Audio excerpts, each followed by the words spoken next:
All right. Hi, everybody. We're back again for, I believe this is now day 4 of this little experiment. This is the 3D Generalist course. I am Andrew Silke. We're going to keep going through this. This is going to be my last little lesson on psychology, and we're going to get into doing actual 3D work next. However, I've got a lot more of these to make, so I'm going to make more of these sort of what I call psychological videos, getting you pumped, thinking about how we're going to get into this in terms of a mindset. This is a long course, so stay with me. Today we are talking about generalists versus specialists. This is an age-old human problem. I think the world has grappled with this generalist versus specialist problem since the dawn of time.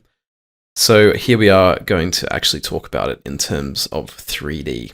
Now, the problem I found with my students is that everyone is trying to do the same thing. Everyone wants the shortest path, and that only makes sense. We're human beings. We don't want to waste our time. We don't want to waste money. Time is money, especially when it comes to not being paid. And when you're being paid, you're making money. When you're studying, you're not being paid. So everybody wants the shortest path. Everyone wants the quick fix. What is the quick fix? Well, I talked about it in the last lesson, so you can go have a look in that. Specifically with the still lifes, that is what I believe the quick fix to be, whilst still having a little bit of generalist in there, a sprinkling of generalists. But today I'm going to talk about generalist versus specialist and why you should be a generalist, unlike what the internet will be telling you, why you really should be a generalist first, before later specializing. There is absolutely nothing wrong with specialists. The world requires specialists.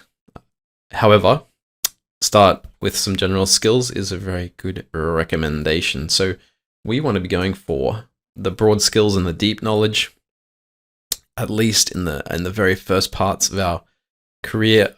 Deep knowledge, I think, will happen anyway the longer that you go. Broad skills is a very good place to start from, and I'm going to talk about why. So let's start now with brain surgeons. By the way, I will show you example again of my students. The Albatross crew I'll talk about in a bit more detail. Hi to Joel and the Alexes. If you are watching this, I hope everything is kosher with me showing you this stuff. Let's get into it. So brain surgeons, right? Imagine if you could take a course in brain surgery and in 2 years, you could be a brain surgeon. Now, I know not everyone wants to be a brain surgeon, and looking at this picture, I certainly do not want to do that. I don't want to open up someone's skull and do it. However, this is a high-status job. Everyone knows you get paid a lot of money being a brain surgeon.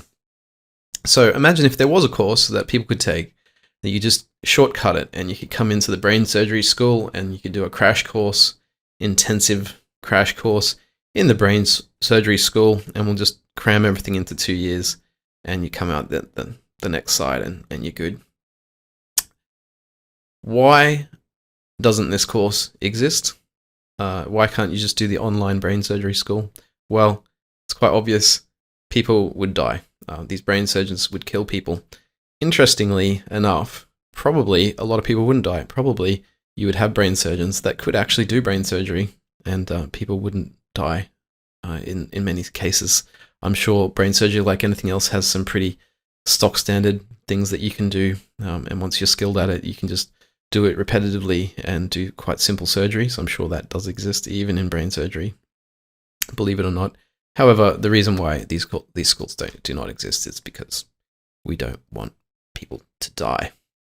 That would be bad. Now, coming across into 3D animation, let's talk ArtStation again. We're not going to be killing people. No one's going to die. This is not a bad thing. We can make a lot of mistakes. We can have people that are not particularly highly skilled in their job. The world's not going to end. Okay, we're painting pretty pictures. This is not life or death stuff. Right? Right? That's definitely true, and this is why we can do a specialist course. You can just go online. You're welcome to find one. Pick any speciality in 3D modeling, animation, Nuke, Houdini. You can find any of these things like VFX. and we could just do a 2-year degree, and everyone's selling them and like really good on them. I think there's an order of doing those courses. I think that courses are great.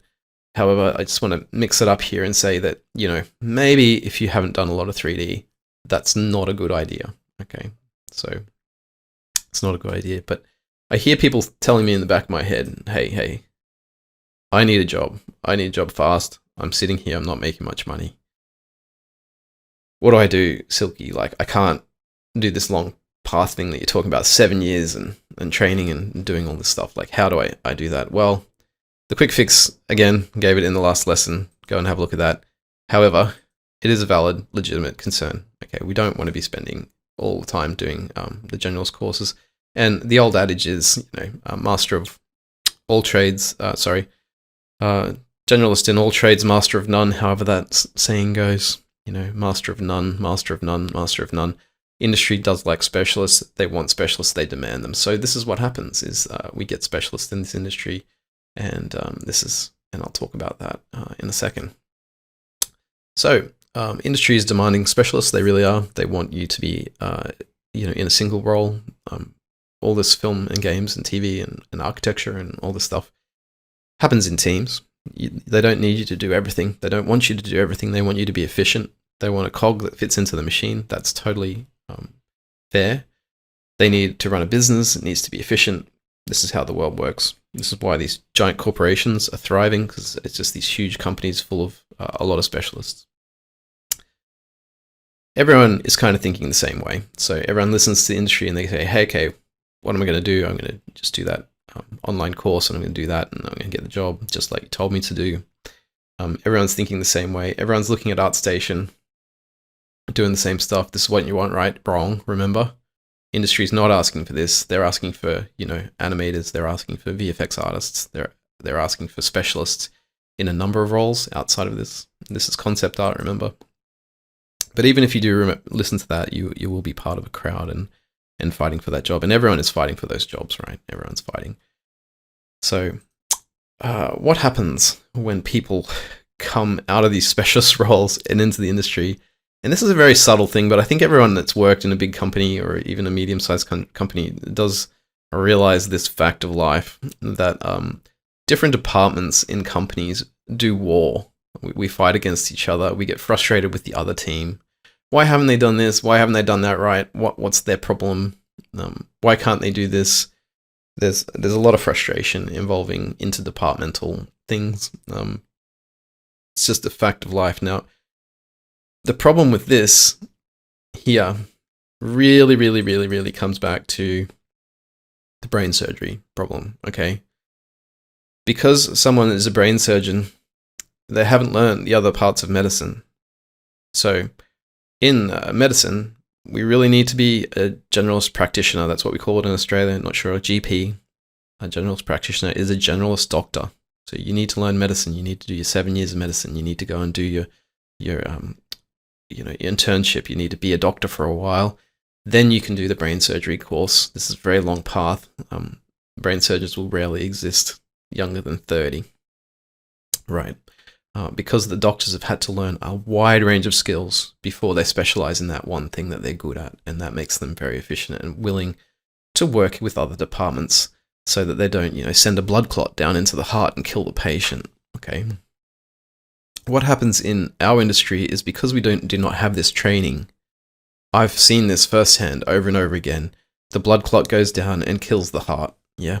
And the people who are the heart surgeons are like so frustrated with the brain surgeon because they're like, why did you send that blood clot down to us, you idiot? And they're fighting. Yeah. Now, I tend to think that industry in HR, they don't ask for generalists. They're getting much better, and we'll talk about that at the end.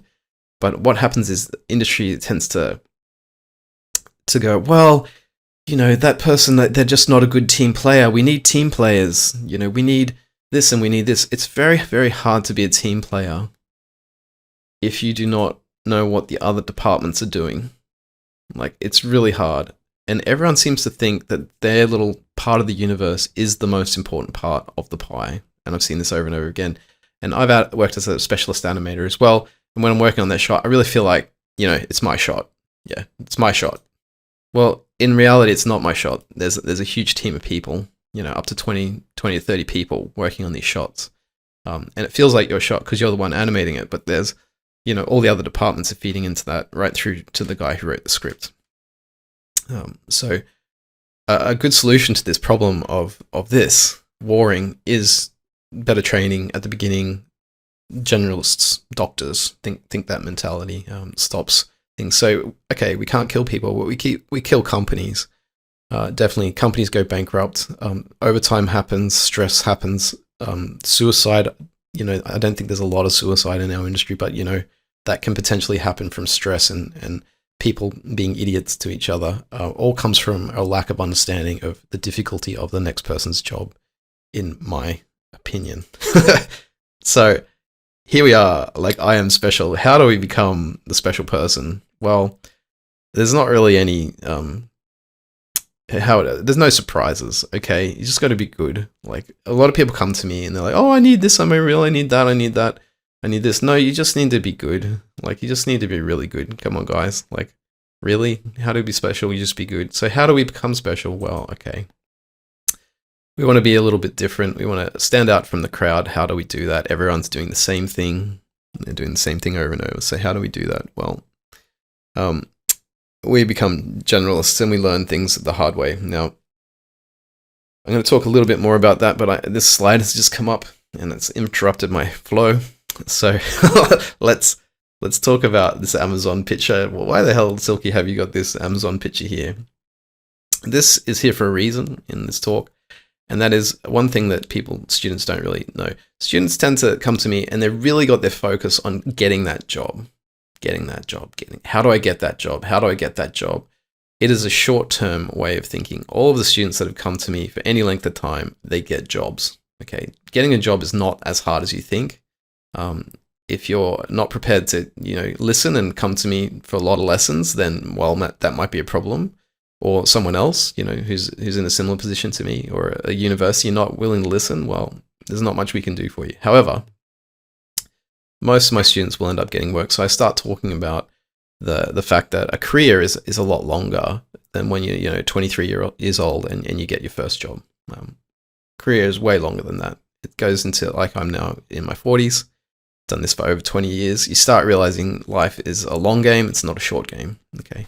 So what happens is when people get jobs, they're dropped in the river somewhere down here. Now, I always pretend in this analogy, time is going backwards. So pretend that time is going backwards and you were dropped in the river somewhere at the mouth, like somewhere here. So the current is taking you up the river. Well, each of these little destinations here at the end of this river, they represent career paths in speciality places. One of these specialities is a generalist. Okay, let's just say that one's a generalist. But others are like compositor.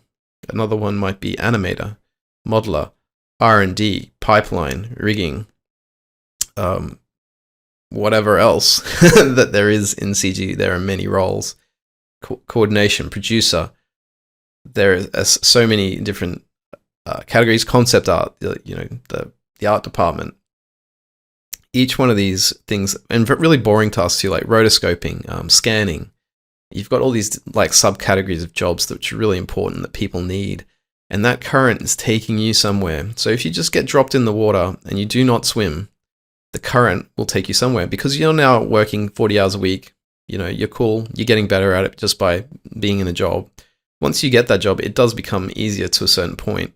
And that current is taking you somewhere. It's taking you to the lead rotoscoper at some company, in X amount of years' time.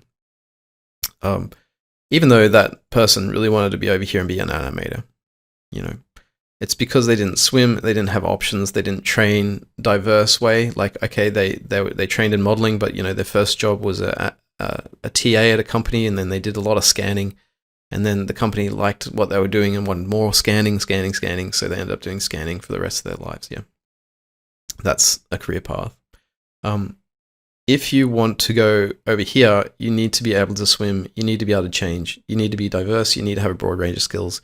You sometimes need to jump out of the water, you need to retrain, you need to think in a way that's different to the way that I think many people think. Many people think that when you get in the industry, it's just going to take you to the place that you want. I see a lot of entitlement, especially on Twitter these days. Like, why doesn't the industry give me what I want? Why? I deserve blah, blah. I am a beautiful and unique snowflake. Sorry. The industry is about making money. It's about building companies. It's about paying people jobs. That's what industry is. It's not about encouraging your artistic journey. It's just not. So we need to have multiple skills so that we can twist and change.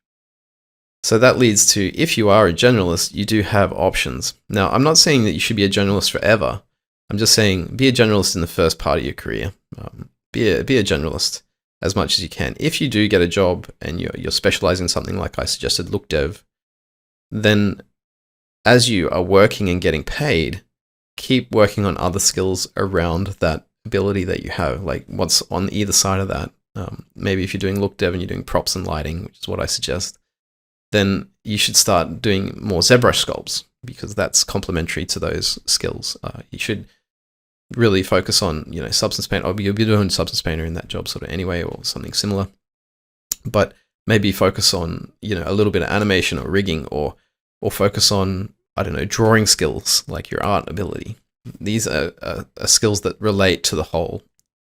So as you go, and you've got your foot in the job now, keep learning broad in the first, 5 or 6 years of your career. Will really help you later and give you options. So case in point, I've got a couple of friends of mine, they end up big movies. They were texture artists or something like that. They wanted to move back to Australia to live with their parents.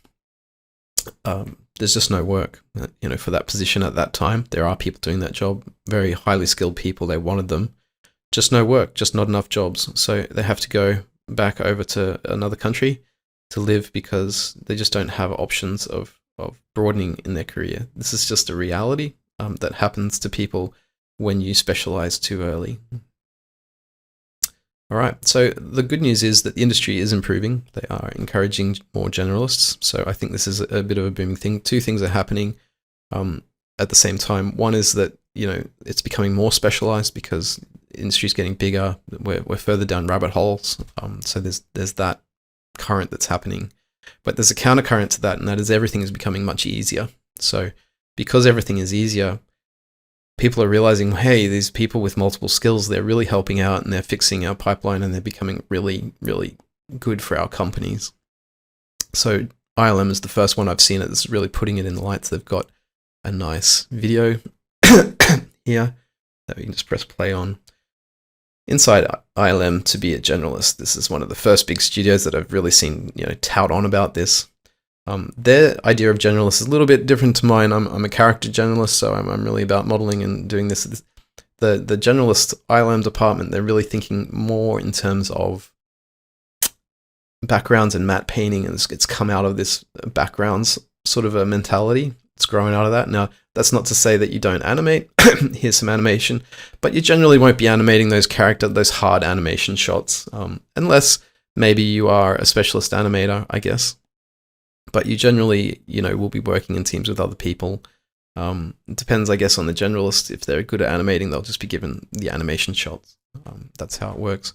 So this is a really good video. It's worth watching, I think. Goes through, and after watching this, I sort of I think I commented on Twitter or something, and then I went in and I randomly found out that 2 of my students actually work in this department here in Sydney. So to be a generalist, hey, it works. Silke worked for a couple of people. That's Tim and Pradeep are at ILM in Sydney, I think, in this department, and definitely Pradeep is. I'm pretty sure Tim is as well, from memory. And they're doing this as well in this course. So good on them for being there. Another thing here, look at this. So the other day I was searching for someone on the web, and I was looking at jobs in California, and look at this. 3D artist generalist, number 1. 3D artist, that looks pretty general. 3D artist generalist. This is what people are asking for. If you just type 3D artist into this Indeed in California, this is what I got. 3D artist generalist, character artist. Okay, so that's specific character artist. Associate artist. These are general terms. 3D environment artist looks very much like an ILM thing. 3D artists, and there was another one. Environment artist, 3D generalist.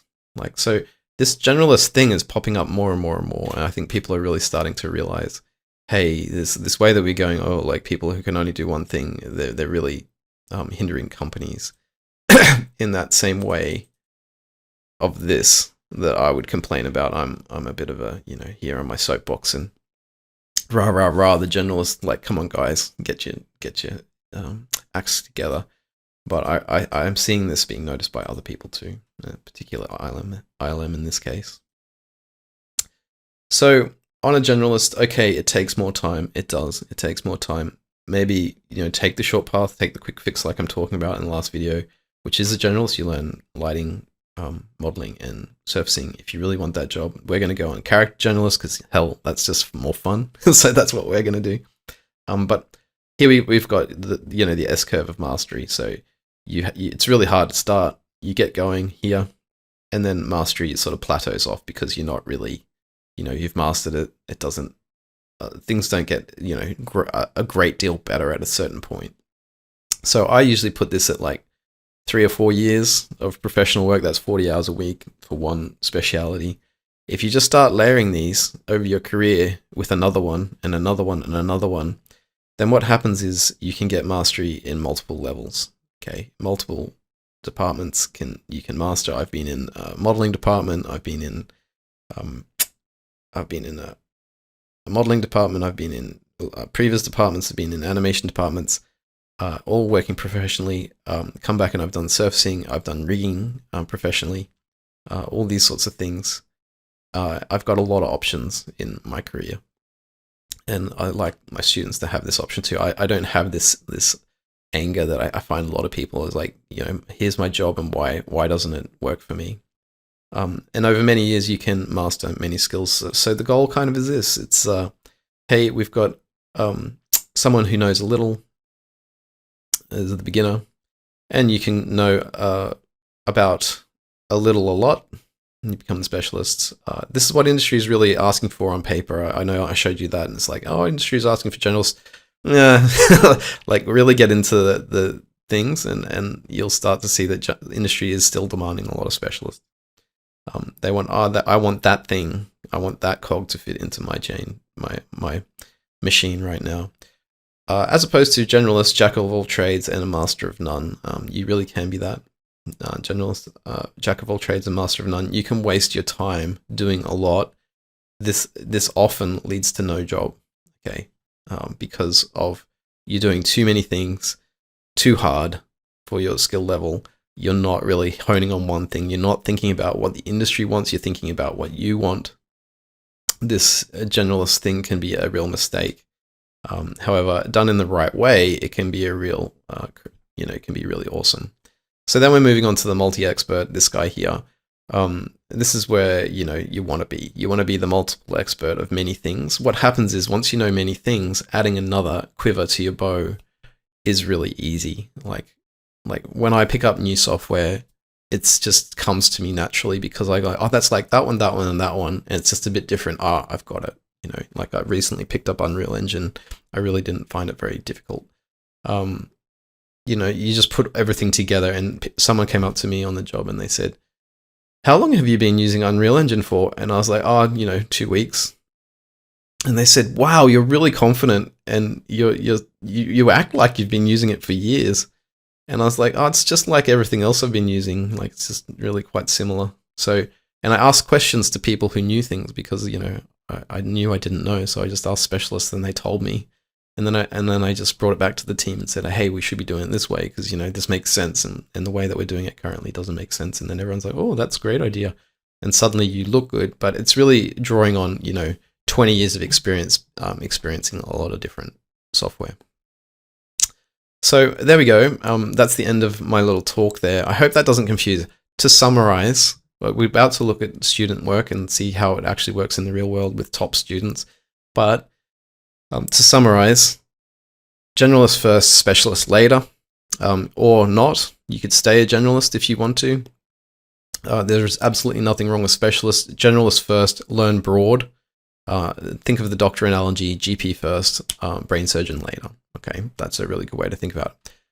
To counter that, we've got, hey, I need a job quickly. come on, I can't be here forever learning a million different things. That is a very valid point. So pick 3 specialities. Usually I'll tell people to become prop modelers, and that's model, texture, light. That's 3 things. You are a specialist. You are going broad.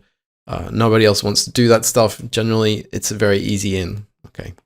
Still really enjoyable. I find people don't like it at first, and then they get really into it once they start realizing they can do it and how exciting it is.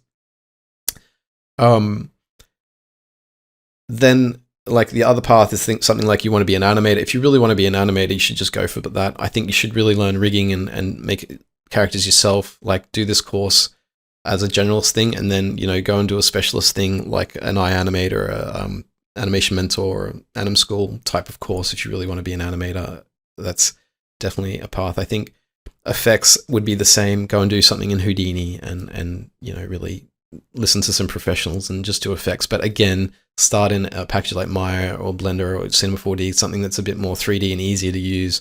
Get your skills down in that first before specializing in Houdini later, which is a crazy, crazy program. You know, there's nothing wrong with these programs, but, you know, start broad first and then specialize later. All right, so let's now talk about students.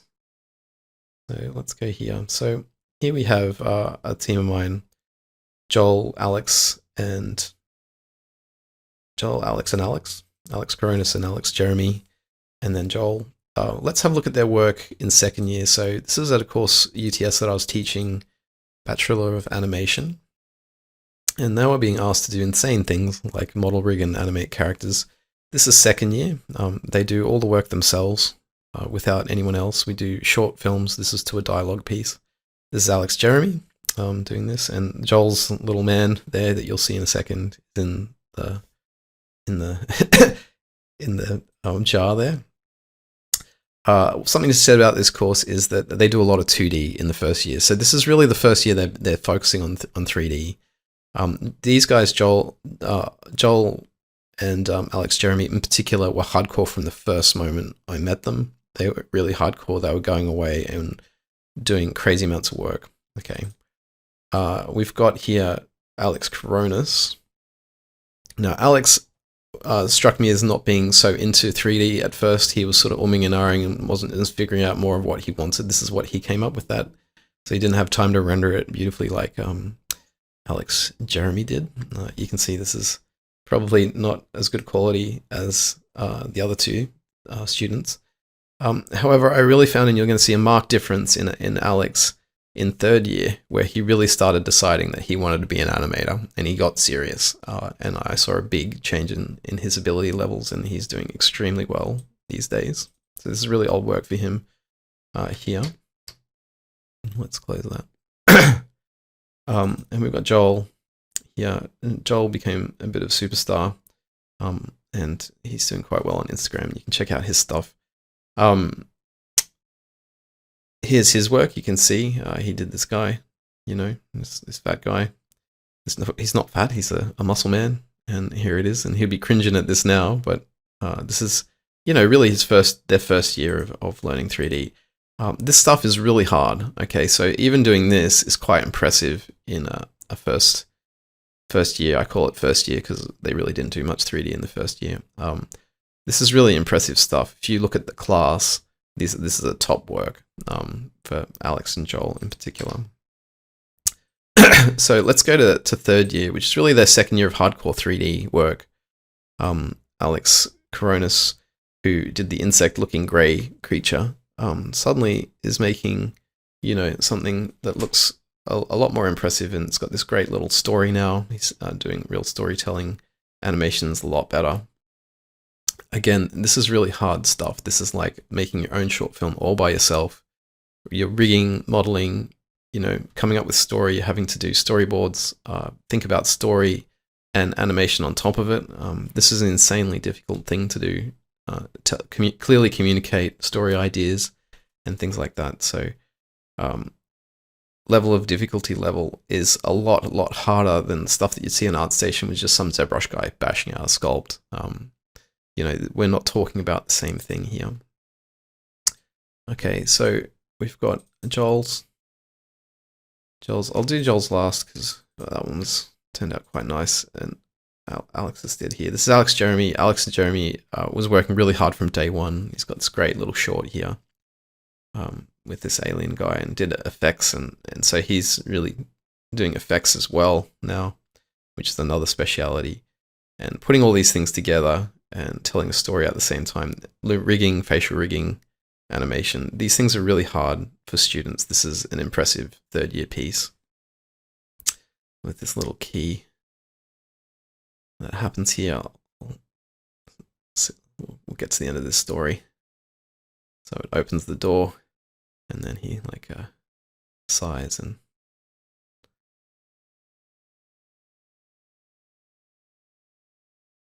we'll gag at the end.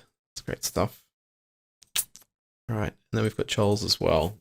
So Joel did this one, Cooking with Fire. Again, this is difficult stuff. These guys are working really hard. They're doing multiple specialities. Joel's was interesting. I noticed his animation get better as this went. Animation gets better now. It's because it's like weeks later. And then he's hitting better poses, and he's got his fluids out, learning effects as well. This is all really hard stuff to do. Again, texturing, modeling, doing loads of different specialities here. Slow motion and a little gag at the end as well. This is stuff that'll get you a job straight away in the industry. In fact, Joel walked straight into a job and after this film and did very well. So there we go. There. Good stuff. Now, all that stuff is really hard. I think all those guys would get work from those shorts already, but they decided to do a fourth year. So in fourth year, they all got together and said no to work. So they actually were getting offered jobs and working. And then they said, no, I want to do a real film. And I encouraged them to do this because this will set up their careers. And so they did this Albatross film. They all got together. They're all friends. And they did the Albatross film. Now, I'm not going to show all this. This is quite long. Go and check it out on the web. But you'll see it's got this little ice guy here in the ground, and it's a really beautiful film with like 24 million views or something. So a lot of effort goes into a film like this. There's a lot of things that you need to have. Now, this is where I talk about what's great is we've now got 3 generalists on a short. So the 3 generalists on a short film now can work together as a team and specialize. So Joel was much more interested in modeling and, the creating of assets. The 2 Alexes were much more previous animation people, and that's where they ended up in their careers as well. Like, they're much more interested in the performance and the storytelling and aspects of it. So they went that way. Now, what could happen is, as Joel was creating the assets, if anything was needed, the other 2 Alexes could jump on and help him out and build other things. Okay. If a rig needed doing, or a rigging problem or something had to happen, one of the people who was free could just jump on and help the other guys out with the things. So there's a lot of problem solving happening here, a lot of teamwork. The people that are specializing now, they did take roles as they went in this short film, but they really could start to think about what was needed and hit the ground. What happens in films when you've got a lot of specialists, and I've seen this happen. People who can only model, people that can only texture, people that can only rig, people. You get this like downtime because the rigger has rigged and now has nothing to do. And the modeler has modeled and now has nothing to do. Or where is the bottleneck in the process of this short film? Well, the bottlenecks are in other places, right?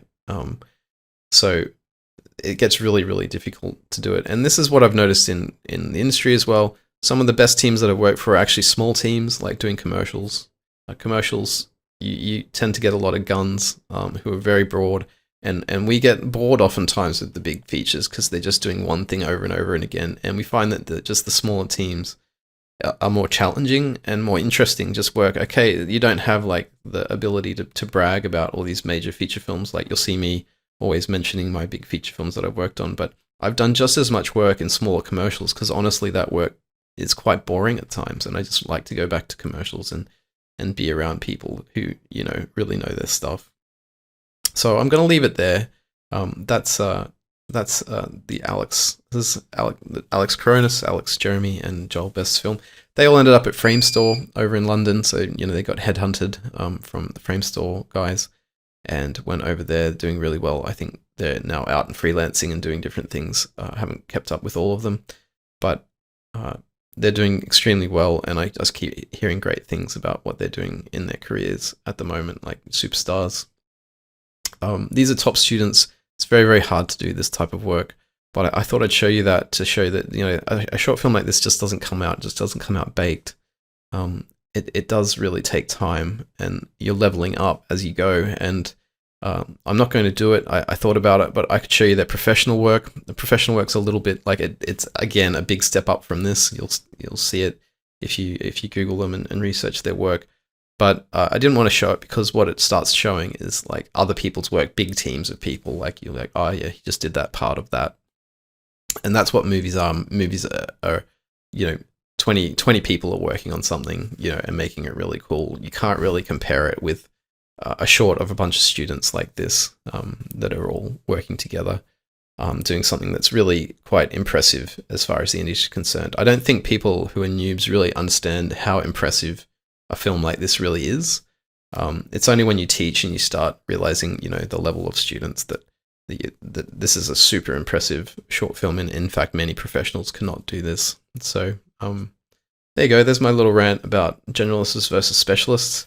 Hope that puts some things in context. I will see you guys again next week, and we'll start getting into some real beginner basics in Maya, but we'll start from the beginning and go from there, and then I'll do some more of these sort of talks a little bit later on. See you guys.